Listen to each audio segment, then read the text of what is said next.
সংবিধান সংশোধন কমিটিতে যোগ দিতে বিরোধী দলের প্রতি আহ্বান জানিয়েছেন বিএনপি মহাসচিব ও এলজিআরডি মন্ত্রী মির্জা ফখরুল ইসলাম আলমগীর।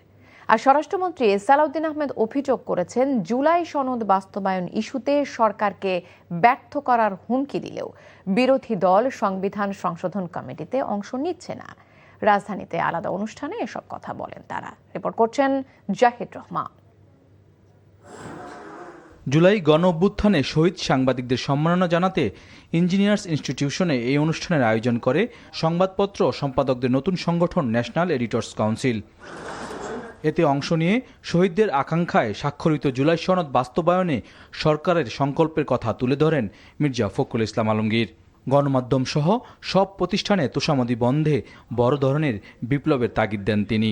সংসদের সুযোগ এসছে, একটা আপনার কমিটিও তৈরি করা হয়েছে।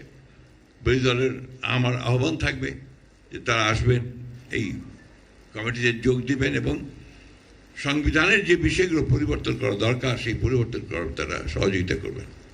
এদিকে নির্বাচন কমিশনে যায় বিএনপির একটি প্রতিনিধি দল। সেখানে রুহুল কবির রিজভী বলেন, স্থানীয় সরকার নির্বাচনে প্রার্থীদের উপর দলীয় সমর্থনের বিষয়ে এখনো সিদ্ধান্ত নেয়নি তার দল।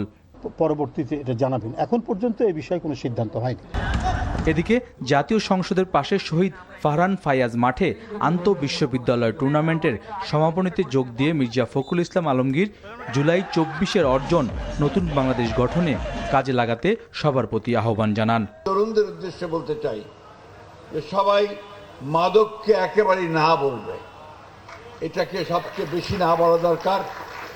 আমাদের সমাজকে ধ্বংস করে দিচ্ছে, এর বিরুদ্ধে আমাদেরকে প্রতিরোধ গড়ে তুলতে হবে। জাতীয় প্রেস ক্লাবে গণ অধিকার পরিষদের আলোচনায় অংশ নিয়ে স্বরাষ্ট্রমন্ত্রী বলেন, ৭১-এর চেতনা ব্যবসায়ীদের জনগণ প্রত্যাখ্যান করেছে। জুলাই চেতনা বিক্রি করেও বেশি দিন রাজনীতি চলবে না। সংবিধান সংশোধনী কমিটিতে তো বিরোধী দল আসতে চায়নি, তারা ওয়াক আউট করেছে। আমরা বলেছিলাম আপনাদের যা যা বক্তব্য আছে, যা যা সংশোধনী আপনাদের মতামত আছে এখানে এসে দিবেন, আমরা সমঝোতার ভিত্তিতে রাষ্ট্রের জন্য যেটা করলাম সেটা আমরা গ্রহণ করব। আর জামায়াতে ইসলামের উত্থান বাংলাদেশের স্বাধীনতা ও সার্বভৌমত্বের জন্য হুমকি বলে মন্তব্য করেন গণ অধিকার পরিষদের সভাপতি ও প্রবাসী কল্যাণ প্রতিমন্ত্রী নুরুল হক নূর। সমস্ত জায়গায় ছদ্মনামে। Zahid Rahman, NTV news, Dhaka.